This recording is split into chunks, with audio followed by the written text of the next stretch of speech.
व्यक्तिगत रूप से सदन के पटल पर रख सकते हैं। आपको बता दें, लोकसभा में सीआरपीसी बिल संशोधित जो है वो पास हो चुका है। गृह मंत्री अमित शाह की तरफ से ये बिल पेश किया गया। क्या कुछ इस बिल में खास बातें हैं, सबसे पहले आपको ये बता दें, जो रेप का आरोपी होगा, जो दोषी होगा, उसे 20 साल की सजा दी जाएगी। साथ ही ये भी बदलाव किया गया कि अगर नाबालिग से रेप किया जाता है तो उसे सीधा मृत्यु दंड दिया जाएगा। मॉब लिंचिंग पर भी कानून आएगा, इसका जिक्र अमित शाह की तरफ से किया गया और सुझावों के बाद कानून में बदलाव किया जाएगा। 180 दिन में जांच खत्म करनी ही होगी, ये प्रावधान लाया गया है।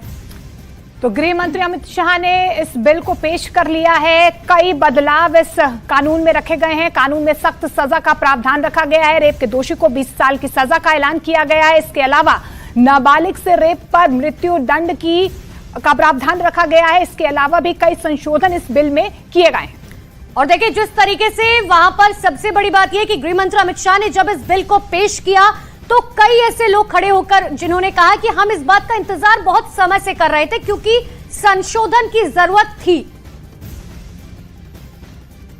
अपराध और सामाजिक समस्याओं के निपटान के लिए भी हमने ढेर सारे किए हैं। शादी, रोजगार, पदोन्नति के झूठे वादे और गलत पहचान प्रकट कर जो यौन संबंध बनाते थे उसको अपराध की श्रेणी में पहली बार नरेंद्र मोदी सरकार लाए। गैंग रेप के सभी मामलों में 20 साल की सजा या आजीवन कारावास का प्रावधान किया है, जो आज नहीं है।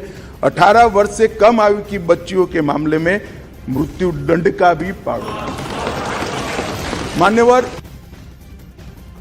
तो गृह मंत्री अमित शाह को आप सुन रहे थे, उन्होंने बताया कि देखिए, जो नाम बदलकर या पहचान बदलकर किसी तरीके का शारीरिक संबंध किसी लड़की के साथ बनाया जाता है या उसका बलात्कार किया जाता है तो पहली बार ऐसा हो रहा है कि अब उस पर भी सजा का प्रावधान है। इतना ही नहीं, किसी बालिग का अगर रेप किया जाता है, बलात्कार होता है तो 20 साल की सजा दोषी को दी जाएगी। नाबालिग का अगर बलात्कार किया जाता है तो मृत्यु दंड सीधे सीधे दिया जाएगा। तो नए कानून पर लोकसभा में अमित शाह ने यह बताया है कि 160 धाराओं को बदल दिया गया है। कई प्रावधान जो है इस पूरे बिल में रखे गए हैं। संशोधन के बाद यह बिल पेश किया गया है और आपको बता दें कि गृह मंत्री ने आज लोकसभा में यह अहम बिल पेश किया। इसमें अब 533 धाराएं बचेगी। 160 धाराओं को बदल दिया गया है। 9 धाराएं नई जोड़ी गई है और 9 धाराओं को निरस्त किया गया है। भारतीय न्याय संहिता जो आईपीसी को रिप्लेस करेगी, इसमें अब पहले 511 धाराएं थी, इसकी जगह 356 धाराएं होगी। 175 धाराओं में बदलाव हुआ है।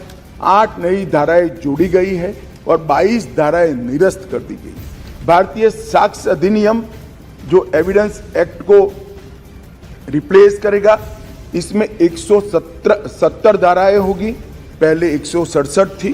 23 धाराओं में बदलाव किया है, 1 धारा नई जोड़ी गई है और 5 धाराएं निरस्त की है। सभा की कार्रवाई 1:30 तक के लिए स्थगित की जाती है।